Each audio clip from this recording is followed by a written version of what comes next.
In this crochet video, I'm going to show you how to tie in the ends of your projects.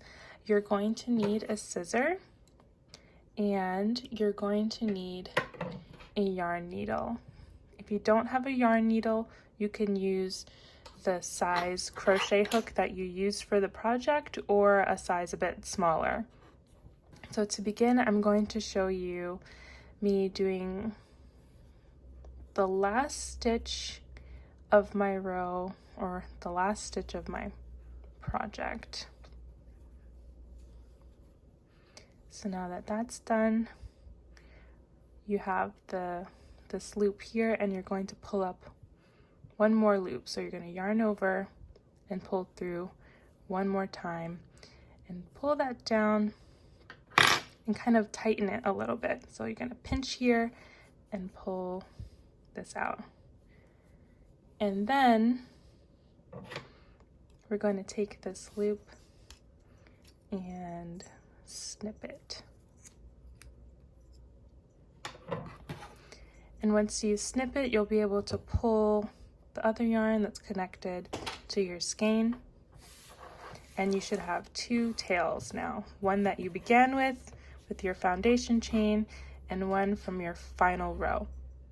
So now that you have your two ends to tie in, you can grab your yarn needle, and these are good to use because they have a bigger opening for you to fit your yarn through.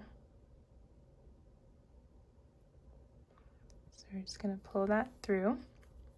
And then you have two options.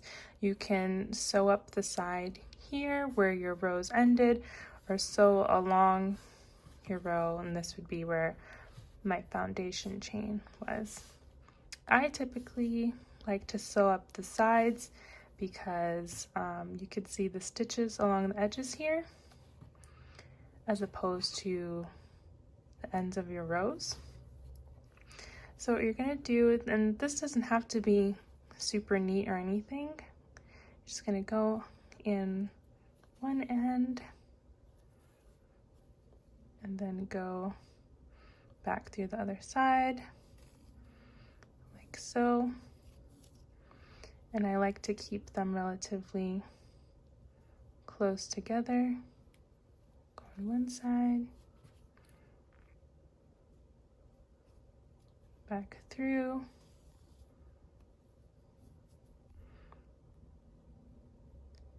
and again.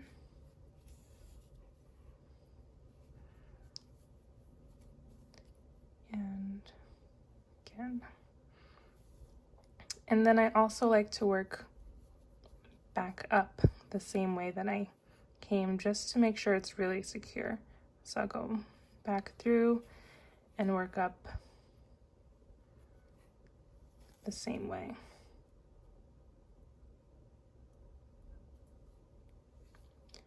Just kind of poking in toward the edge, you know, not really following anything meticulous. And then when you get to the end, you'll just cut this loose hanging yarn off with your scissor.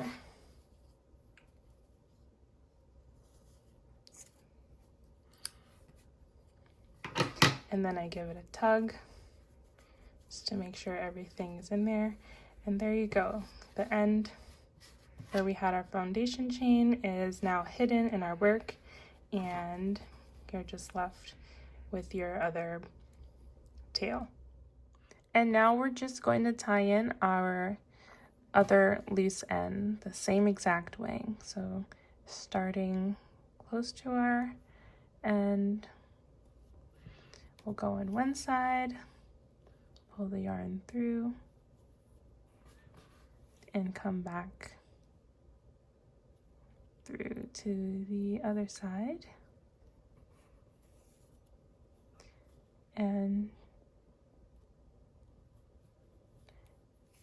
work our way down a little bit, and then come back up until we're done. It's important when you make your foundation chain that you make your tail long enough so that it's easy to sew in, and that when you cut the end of your yarn when you're at the end of your project, that it's long enough to sew in. Because if you had a much shorter tail, it would be much more difficult to tie this end in and have your project having a nice finished look.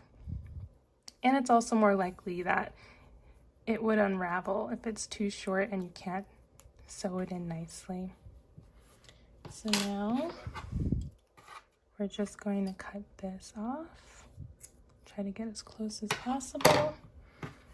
And I just stretch it out, and that's it. So all your ends are tied in. It looks like a cohesive project.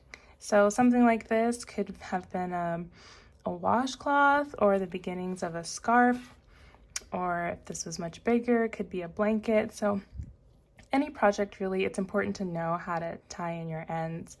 And it's also important to note if you're alternating colors with your projects to make sure that you're tying in your ends with the same color yarn you're using for that section of your project. And that's it.